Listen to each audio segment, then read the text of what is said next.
moving right along to our next speaker. This speaker I've gotten to know a little better than most. One of the reasons is because he's just a good guy and he extended friendship to me from the very beginning, and I aspire to speak like him one day. He's a wonderful storyteller. Tonight, his story is called The Blizzard. He's been in Toastmasters since May of 2011. This is his 12th speech, so you would expect him to be twice as good as Marco, but he's not. He's not. What line of work is he in? Web production. Maybe he can make an app, Marco, you never know. He's here to become a better speaker like every one of us. And he did tell me something silly about him. He says that he likes to dance around his house. We didn't get into whether or not there was music playing at the time or what he was wearing. But without further ado, a wonderful storyteller, David Chatfield.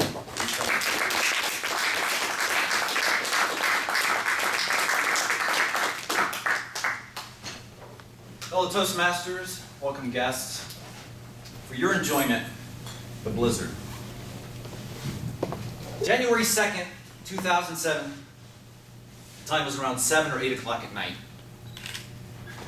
I stood next to my car, looking at my hands, which were freezing and wet, and had a thought that came to me with blinding clarity. This is one of the worst days of my life. My car was stuck in the snow, it was dark, and I was at a loss what to do next. That certainly wasn't how I had imagined my day unfolding 12 hours earlier. The day had begun with excitement. A family ski trip. We got on the road and had an uneventful ride for several hours. By late afternoon, we reached the point where I needed to put the snow chains on the tires, no problem. Before long, however, we reached a road closure, where we learned that there was a blizzard up ahead.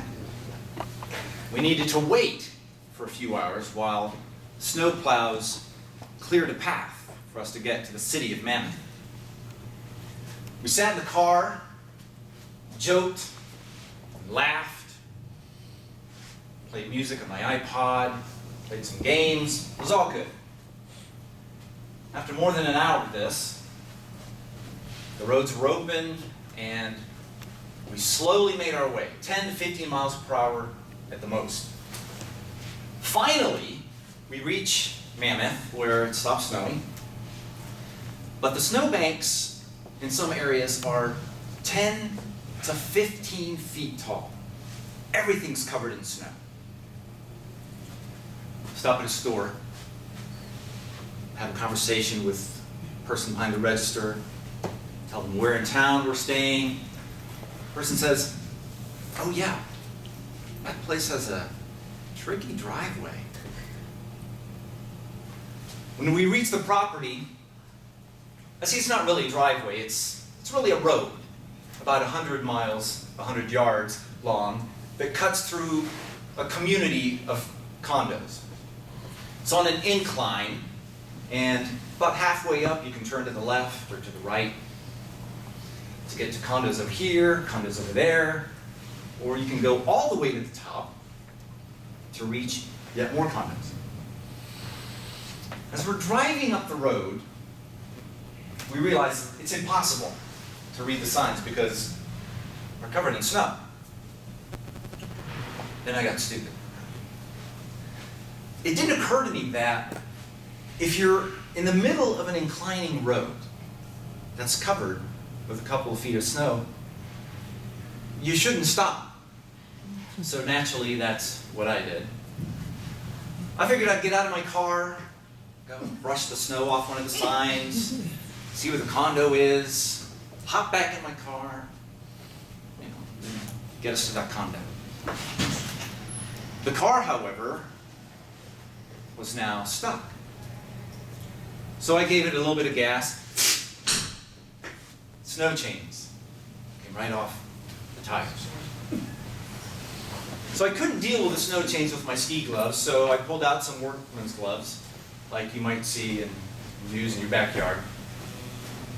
They're not waterproof, but it's not an issue when you're putting snow chains on at the base of a mountain. I, however, was not at the base of a mountain anymore. So I tried putting the chains on, and it's cold, and it's dark, and it's wet, and there's too much snow on the ground around my tires. And I can't do it. I try, and I just can't. And by this point, my hands are just absolutely freezing. Even worse, there's a line of cars that I'm blocking because I'm in the middle of an incline.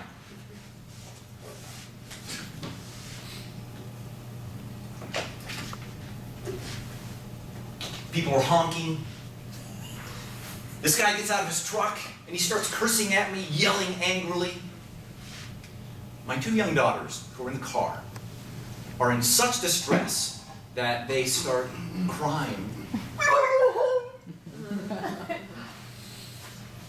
And I stand there knowing I'm not going to be able to get the chains on this car and get us to the condo. And that's when I thought to myself, this is one of the worst days of my life. So after a few more torturous moments, someone suggests that he can plow through the snow on the side of the road and I should be able to back up down the road to the entrance. That's what we do. I back up slowly down to the bottom where I know, unfortunately, I'm going to have to deal with those chains again. And my hands were painfully cold. And the thought of attempting those chains again and getting my hands colder and wetter is just miserable. But I give it a shot, and because there's not as much snow and the ground is flatter, I'm able to do it.